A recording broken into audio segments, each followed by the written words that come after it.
আপনারা দেখছেন এনটিভি বাংলা আর আমি সঙ্গে রয়েছি নয়ন কৈরি। আপনাদেরকে অনেক কিছুর অভিযান দেখিয়েছি, অনেক যেখানে বিভিন্ন রাজনৈতিক মহলের যেখানে ডেপুটেশন দেখিয়েছি, বিভিন্ন সাধারণ মানুষের ডেপুটেশন দেখিয়েছি, স্কুলের টিচার থেকে শুরু করে চাষি শিক্ষক প্রত্যেকেরই অভিযোগ সমস্যা আমরা চ্যানেলের মাধ্যমে তুলে ধরেছি আপনাদের কাছে। আজ এক নতুন বলবো না, যেখানে প্রত্যেকেই জানা হয়তো এটা দৃষ্টি আকর্ষণ করেনি, সেই এমনই একটা যেখানে বিষয় রয়েছে। এবারে কিন্তু নবান্ন অভিযানে যাচ্ছেন, যেখানে অল বেঙ্গল ড্রাইভার মহাসংঘের সমস্ত সদস্যরা এবং কি গোটা যে জেলাতে যে রাজ্যের প্রত্যেকটা জেলাতে যেখানে মহাসংঘের ড্রাইভাররা তারা এক একটা ইউনিয়ন নিয়ে তারা যাচ্ছেন, তার বেশ কিছু অভিযোগ রয়েছে, বেশ কিছু দাবি রয়েছে। এর আগেও তারা কিন্তু দীর্ঘ প্রত্যেকটা জেলা প্রশাসনের কাছে সমস্যা তুলে ধরেছেন। অবশেষে এবারে তারা নবান্ন অভিযানে যাচ্ছেন। আজকে সেই পুরুলিয়া জেলার অল বেঙ্গল ড্রাইভার মহাসংঘের পক্ষ থেকে পুরুলিয়ার শিমুলিয়ার যে অফিস, সেই অফিসে আজ প্রস্তুতি সভা হয়েছে। আমরা এই মুহূর্তে রয়েছি, সে দাদাদের সঙ্গে কথা বলবো, ওনাদের সঙ্গে জানবো কি অভিযোগ নিয়ে কি দাবি নিয়ে তারা যাচ্ছেন নবান্ন। দাদা আপনাকে নমস্কার। নমস্কার। কি আজকের প্রস্তুতি? আমরা ড্রাইভার, আমরা প্রতি মুহূর্তে আমরা বিপদের সম্মুখীন হই। আজকে ড্রাইভারদের কোনো মান সম্মান নেই। কোনো জায়গায় কোনো দাদাভাই যদি বিপদের সম্মুখীন হয়ে থাকেন না, সেখানে তাকে সেভ করার মতো কোনো দাদাভাইকে পায় না। আমাদের শুধুমাত্র একটা অনুরোধ প্রশাসনের কাছে এবং আমাদের রাজ্যের কাছে, যে আমরা যেন সুরক্ষা সম্মানটা পাই। আমাদের যে কাজ, আমরা যে কর্ম সেটা করছি, আমাদের কর্ম থেকে যেমন আমরা হাঁটছি না, তেমনি আমাদের সুরক্ষা সম্মানটা দেওয়া একটা অবশ্যই দরকার। সেই দাবি দাবা নিয়ে আরও আমাদের অনেক কিছু দাবি আছে, যেগুলো নিয়ে আমরা নবান্ন অভিযান শুরু করেছি। আমাদের প্রত্যেকটা জেলা এবং প্রত্যেক রাজ্যের থেকেই সেটা কয়েকটা দাবি নিয়ে কি রয়েছে এই দাবির মধ্যে? এই যে ধরুন কোনো দাদা ভাই কোনো বিপদের সময় অ্যাক্সিডেন্ট হলো, সেই দাদা ভাইয়ের কোনো মেডিকেল ইস্যু হয় সরকার থেকে না, সেই দাদা ভাইয়ের কোনো সাহায্য সহযোগিতা করা হয়, সেটা আমরা নিয়মিত নিজেরাই করছি। আমাদের শুরু হয়েছে অল বেঙ্গল ড্রাইভার মহাসংঘ বলে যে আমাদের কর্মসূচি, সেটা তো আমরা নিজেরাই নিজেদের সম্মান, নিজের সুরক্ষার জন্য দাবি রাখছি এবং করছি। দেখা যাক কতটা করতে পারি। আমরা প্রস্তুতি নিয়েছি এবং এটা আমরা চালিয়ে যাব। আগামী দিনে কি রাখছেন বা টার্গেট কত রয়েছে? টার্গেট আমাদের দেখুন, আমাদের নবান্ন মোটামুটি আমরা টার্গেট রেখেছি, আমাদের এটা মানে ঘোষিত করা হয় যে আমরা 2000+ টার্গেট রেখেছি।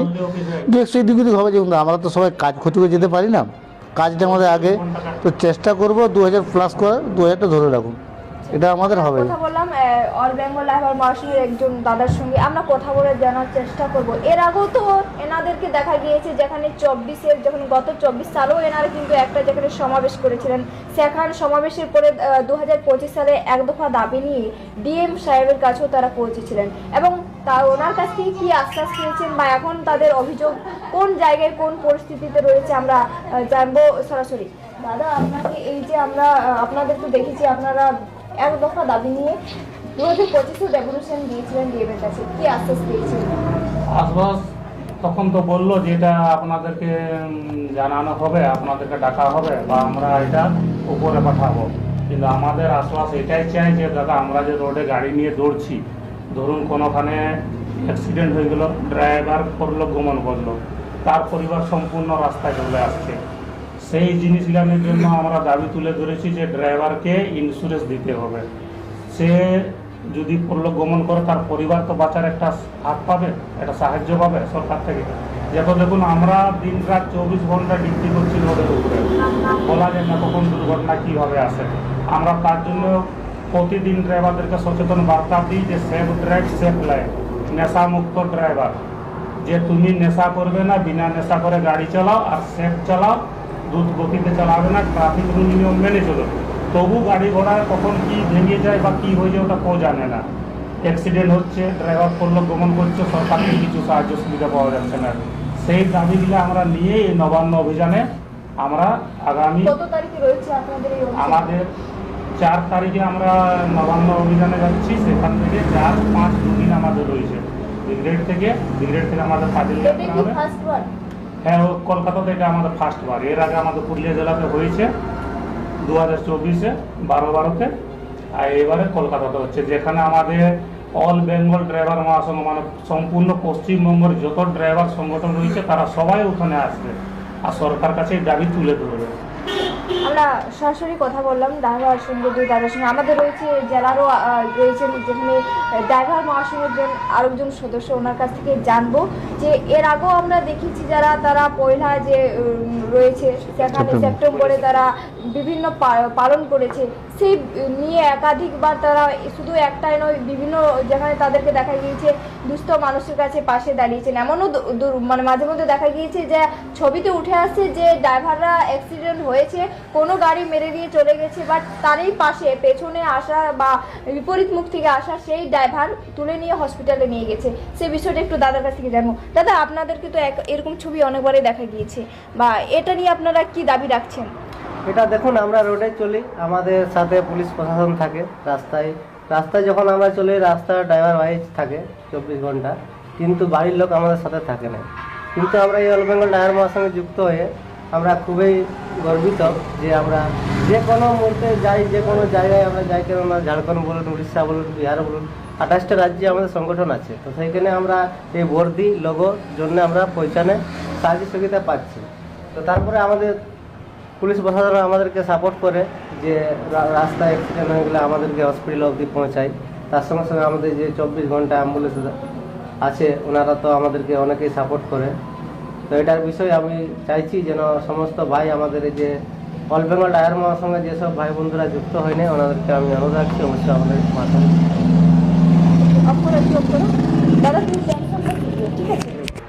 জাস্ট দাদার কাছে আরেকটা বিষয় নিয়ে যেখানে জানার চেষ্টা করবো। দাদা, আপনারা একটা যেখানে দেখা গিয়েছে অনেক মানুষের যেখানে পেনশন পায়, ধরুন চাকরিজীবী থেকে শুরু করে ওনারা যেমন রিটায়ারমেন্টে একটা সরকারিভাবে টাকা পায়, বাট অনেক আছে যেখানে শিল্পী ভাতা পায় থেকে শুরু করে বিভিন্ন নাচের যারা করেন, যারা গায়কের ভাতা পান। সেই ক্ষেত্রে আপনারা কি দাবি রাখছেন এই বিষয়ে রাজ্য সরকারের কাছে? নমস্কার। আমাদের একটাই দাবি যে সকল কর্মী আছে, সব কর্মীই একটা কিছু না কিছু একটা সরকারের কাছ থেকে পেনশন পায়, কিন্তু আমাদের ড্রাইভারদের কোনো পেনশন নেই এবং আমাদের কোনো ইন্স্যুরেন্স নেই। তো আমাদের সরকারের কাছে দাবি এটাই যে আমাদের ড্রাইভার দাদা ভাইরা যে আছে, যদি অ্যাক্সিডেন্ট করে যদি মারা যায় তো 20 লক্ষ টাকা একটা যেন ইন্স্যুরেন্স করা থাকে, আর যদি কোনো অঙ্গ বাদ যায় তাহলে যদি 10 লাখ টাকা পায়।